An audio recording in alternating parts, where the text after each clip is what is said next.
Hey everyone, Dukaness here with episode 5 of Trials, Tips, and Tutorials. Today's focus is on communication in the context of leadership.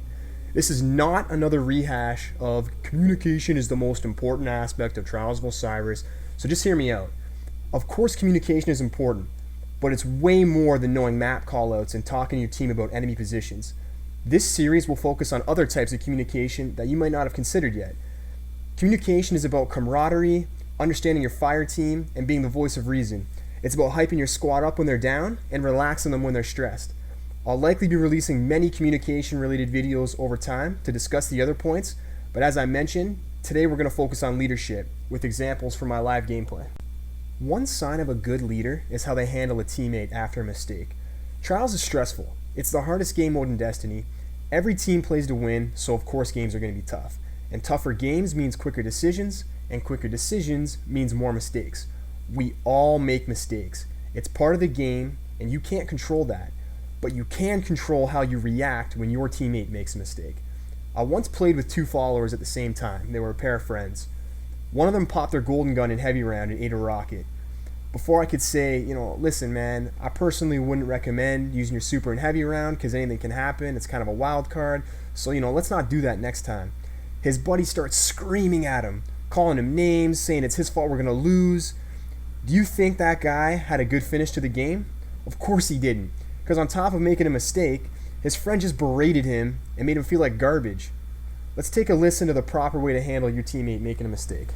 Okay. Nice. Yo, Hotch, I'm not trying to bust your balls here, bro. I'm only giving it to you a little harder. I'm only giving it to you a little harder because you donated, and so I really want to get you a flawless. I can't run 5 tickets with you, bro. So like, we got very lucky that round. I need you to understand that. We got very lucky that round. You cannot get picked, bro. When we're playing a really good sniper, you gotta suck it up and you just gotta hide, bro. And Outside again. Okay. Okay. And please bless my balls if you have to. All right, man. I'll do that. Just in case it wasn't entirely clear, we were in the middle of a 4-1 comeback. I had told Hotch not to challenge sniper lanes because Seizure, Turtle, and I normally ask our followers to let us do the heavy lifting and for them to play more of a support role. Now Hotch is a great kid, and as you heard, he took the criticism pretty well.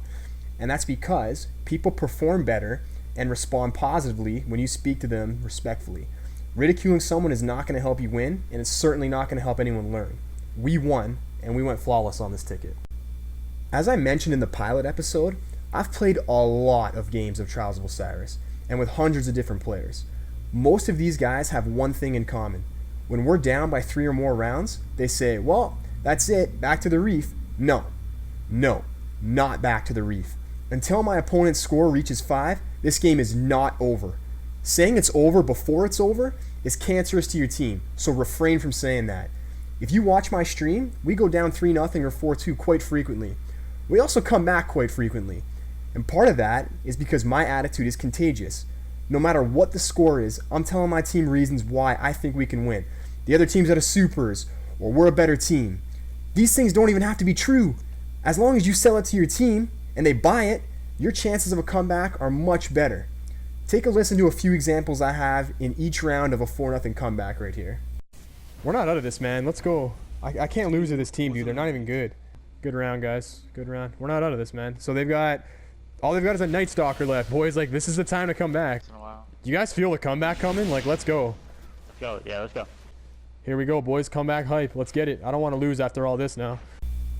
We ended up winning that game, and it's obviously not directly because of those sound bites, but letting your team know that you believe gives them the morale boost they need to refocus and at least go down fighting. Another thing I've noticed in my many games of experience is that after going down 4-1 and climbing back to make it 4-4, attitudes sometimes change from we have nothing to lose to holy crap, we're tied in round 9. In my experience, players play more conservative in round 9, especially after making a comeback.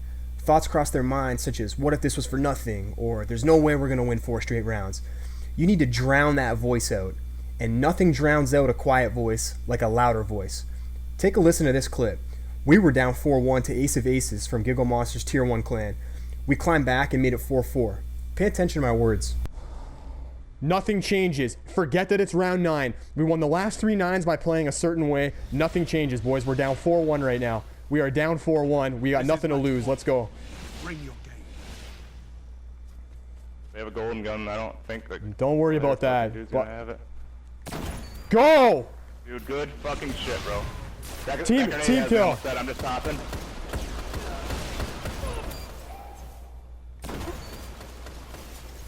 Chase that motherfucker.